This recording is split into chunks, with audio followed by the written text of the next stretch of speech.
Trods et ekstremt lavt patronforbrug per fugl, og selvom Jim har kassevis af patroner med, har han oplevet så store dage, at han har skudt sig tom for patroner. Den engelske rekord på en dags duejagt ligger på et godt stykke over 600 fugle.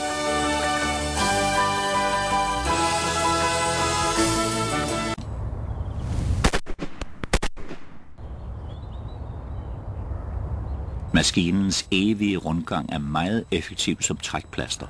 Men har duerne overlevet synet af de 2 snorrende duer, kan det være vanskeligere at narre næste gang.